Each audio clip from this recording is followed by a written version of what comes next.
ನಾನೊಬ್ಬ ಪ್ರಖರ ಹಿಂದುತ್ವವಾದಿ ಅನ್ನೋ ಕಾರಣಕ್ಕೆ ನನ್ನ ಕ್ರೇಜ್ ಜಾಸ್ತಿಯಾಗಿದೆ. ಹಿಂದುತ್ವ ಉಳಿಯಬೇಕೆಂದು ಯತ್ನಾಳ್ ಬೇಕೆನ್ನುತ್ತಿದ್ದಾರೆ. ಹುಬ್ಬಳ್ಳಿಯಲ್ಲಿ ಬಸನಗೌಡ ಪಾಟೀಲ ಯತ್ನಾಳ್ ಹೇಳಿಕೆ. ಹಿಂದುತ್ವ ಅಂತ ಹೇಳ್ಕೊಂಡು ತಿರುಗಾಡಿದ ಅನಂತಕುಮಾರ್ ಹೆಗಡೆ ಕಣ್ಮರೆಯಾದ್ರು. ಹಿಂದುತ್ವ ಅಂತ ಹೇಳ್ಕೊಂಡು ಅಲೆದಾಡಿದ ಈಶ್ವರಪ್ಪ ತನ್ನ ಅಸ್ತಿತ್ವವನ್ನೇ ಕಳ್ಕಂಡು. ಹಿಂದುತ್ವ ಅಂತ ಹೇಳ್ಕೊಂಡು ತಿರುಗಾಡುತ್ತಿದ್ದ ನಳಿನ್ ಕುಮಾರ್ ಕಟೀಲ್ ರಾಜ್ಯಾಧ್ಯಕ್ಷ ಸ್ಥಾನವನ್ನ ಬಿಟ್ಟು ಓಡಬೇಕಾಗಿ ಬಂತು.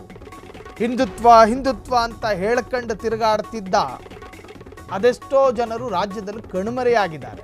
ಕಟ್ಟ ಕಡೆಯದಾಗಿ ಯುವ ನಾಯಕ ಪ್ರತಾಪ್ ಸಿಂಹ ಇದ್ದ ಲೋಕಸಭಾ ಸೀಟನ್ನು ಕಳ್ಕೊಂಡು ಒಂದ್ಸತಿ ಯತ್ನಾಳ್ ಅಂತಾರೆ, ಇನ್ನೊಂದ್ಸತಿ ವಿಜಯೇಂದ್ರ ಅಂತಾರೆ. ಆ ಸ್ಥಿತಿಗೆ ಅವ್ರು ಬಂದಿದ್ದಾರೆ. ಸೊ ಹಿಂದುತ್ವದ ಕಾರಣಕ್ಕೆ ನನ್ನ ಕ್ರೇಜ್ ಜಾಸ್ತಿ ಆಗಿದೆ. ನನ್ನಲ್ಲಿರುವಂತಹ ಹಿಂದೂಯಿಸಮ್ ಅರ್ಥಾತ್ ಹಿಂದುತ್ವದ ಕಾರಣಕ್ಕೆ ಜನ ಯತ್ನಾಳ್ ಬೇಕು ಅಂತ. ಇದೇ ಯತ್ನಾಳ್ ಅಲ್ವಾ ಒಂದೊಮ್ಮೆ ಒಂದು ಕಾಲಘಟ್ಟದಲ್ಲಿ ಟಿಪ್ಪು ಸುಲ್ತಾನ್ ರವರ ಖಡ್ಗವನ್ನು ಸ್ಟೇಜ್ ಮೇಲೆ ಇಟ್ಕೊಂಡು ಜೈ ಬೋಲೋ ಟಿಪ್ಪು ಕಿ ಅಂತ ಹೇಳಿದವರು ಇವರೇ. ಇದೇ ಯತ್ನಾಳು ಸ್ಟೇಜ್ನಲ್ಲಿ ಭಾಷಣ ಮಾಡಬೇಕಾದ್ರೆ ಮಸೀದಿಯಲ್ಲಿ ಆಜಾನ್ ಕೂಗಿದ್ರು. ತಕ್ಷಣ ಭಾಷಣವನ್ನು ನಿಲ್ಲಿಸಿ ಆಜಾನಿಗೆ ಗೌರವ ಕೊಟ್ಟವರು. ಕಾರಣ ಆಗ ಪಕ್ಷದ ಹೆಸರಿನ ಸ್ಪೆಲ್ಲಿಂಗ್ ಚೇಂಜ್ ಇತ್ತು, ಭಾಜಪ ಅಂತ ಇರಲಿಲ್ಲ. ಸೊ ಹಾಗಾಗಿ ತನ್ನ ಸಂದರ್ಭಕ್ಕೆ ತಕ್ಕನಾಗೆ ಸಿದ್ಧಾಂತವನ್ನು ಬದಲಿಸಿಕೊಳ್ಳುವ, ತನ್ನ ಅವಕಾಶಕ್ಕೆ ತಕ್ಕನ ಹಾಗೆ ತನ್ನ ಸೈದ್ಧಾಂತಿಕತೆಯನ್ನು ಬದಲಿಸಿಕೊಳ್ಳುವ ಬಸನಗೌಡ ಯತ್ನಾಳು ಈಗ ಮಾತನಾಡ್ತಾ ಇದ್ದಾರೆ, ನಾನೊಬ್ಬ ಖಟ್ಟರ್ ಹಿಂದುತ್ವವಾದಿ. ವಿಜಯಪುರದಲ್ಲಿ ಅಲ್ಪಸಂಖ್ಯಾತರ ಮತ ಏನು ಕಡಿಮೆ ಇಲ್ಲ.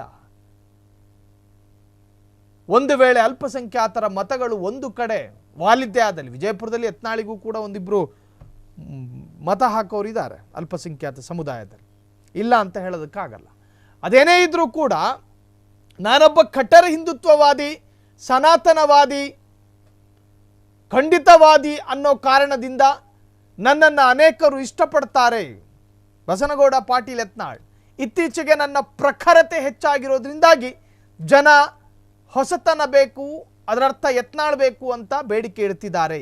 ಏಕತಾ ಸಮಾವೇಶದಲ್ಲಿ ಹಿಂದೂ ಅಂತ ಬರೆಸಿದ್ರೆ ಸ್ವಾಗತಿಸುತ್ತೇನೆ. ಕೇಸರಿ ಕವಿ ಸನಾತನ ಧರ್ಮದ ಸಂಕೇತ. ಹಿಂದುತ್ವ ಬೇಡ ಅನ್ನೋದಾದರೆ ಸ್ವಾಮೀಜಿಗಳು ಕಾವಿ ಬಿಡಬೇಕು, ಹಸಿರು ಅಥವಾ ಬಿಳಿ ಬಣ್ಣದ ವಸ್ತ್ರ ಹಾಕಿಕೊಳ್ಳಿ. ಹುಬ್ಬಳ್ಳಿಯಲ್ಲಿ ಬಸನಗೌಡ ಪಾಟೀಲ್ ಯತ್ನಾಳ್ ಹೇಳಿಕೆ.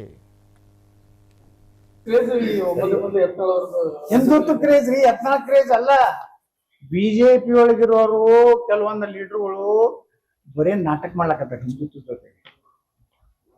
ಹಿಂದೂ ಕಾರ್ಯಕರ್ತರ ಅನ್ಯಾಯ ಆದಾಗ ಇದೇ ಯಡಿಯೂರಪ್ಪ ಸರ್ಕಾರ, ಇದೇ ಬೊಮ್ಮಾಯಿ ಸರ್ಕಾರ ಹಿಂದೂಗಳ ಕೇಸ್ ತಕ್ಕೊಲಿಲ್ಲ. ಹುಬ್ಬಳ್ಳಿ ಪೊಲೀಸ್ ಸ್ಟೇಷನ್ದಾಗ ಹೋಗಿ ಪೊಲೀಸರು ಸ್ಟೇಷನ್ಗೆ ಜೀಪಿಗೆ ಬೆಂಕಿ ಹಚ್ಚುವಂಥವ್ರಿಗೆ ಕಠಿಣ ಕ್ರಮ ಕೈಗೊಳ್ಳೋದು ಬಿಟ್ಟರೆ ಬೊಮ್ಮಾಯಿ ಸಾಹೇಬ್ ಏನೂ ಮಾಡಲಿಲ್ಲ. DJ ಹಳ್ಳಿ KG ಒಳಗೆ ಪೊಲೀಸ್ ಸ್ಟೇಷನ್ ಬೆಂಕಿ ಹಚ್ಚಲಾಕ ಹೋದ್ರೆ ಎನ್ಕೌಂಟರ್ ಮಾಡಿ ಒಂದು 4 ಹೊಡೆದಿದ ಅಂದ್ರೆ ಶಾಂತ ಆಗ್ತಿತ್ತು.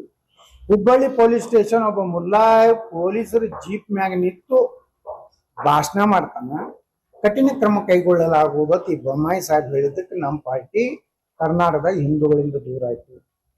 ಇವತ್ತು ಬಂದಂತ ಕಾಂಗ್ರೆಸ್ ಸರ್ಕಾರ DJ ಬಂದ್ ಮಾಡ್ತೀನಿ, ಮಸೂತಿ ಮುಂದೆ ಗಣಪತಿ ಹೋಗ್ಬೇಕಾದ್ರೆ ಗಣಪತಿಗೆ ಕಪ್ಪು ಅರಿಬಿ ಹಾಕಿ ದಾವಣಗೆರೆ ಒಳಗೆ ಗಣಪತಿ ಹೋಗ್ತಾನೆ. ಹಿಂದೂಗಳಿಗೆ ಮೀಸಲಾತಿ ಕೊಡ್ಲಾರ್ದೇನೆ ಮುಸಲ್ಮಾನರಿಗೆ ಮೀಸಲಾತಿ ಕೊಡ್ತಾನೆ ಸಿದ್ದರಾಮಯ್ಯ. ತನ್ನ ಹಾಲ ಮತ ಸಮುದಾಯಕ್ಕೂ ಏನೂ ಕೊಡುದಿಲ್ಲ ಅಂದಾಗ ಹಿಂದೂಗಳು ಒಂದಾಗ್ಯಾರ. ಮದ್ದೂರ್ನ ಒಂದಾಗಿದ್ದು ಆಶ್ಚರ್ಯ. ಇಡೀ ಕರ್ನಾಟಕದ ರಾಜಕೀಯ ಯಾಕೆ ಚೇಂಜ್ ಆಯ್ತಂದ್ರೆ, ಮದ್ದೂರು ಯಾವಾಗಲೂ ಭದ್ರಕೋಟೆ, ದೇವೇಗೌಡರು, DK ಶಿವಕುಮಾರ್ ಅವರು, ಅಂಬರೀಶ್ ಅವರು.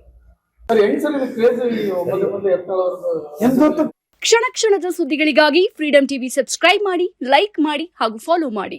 ಹೊಸ ಸುದ್ದಿಗಳ ನೋಟಿಫಿಕೇಶನ್ಗಾಗಿ ಬೆಲ್ ಐಕಾನ್ ಮೇಲೆ ಕ್ಲಿಕ್ ಮಾಡಿ.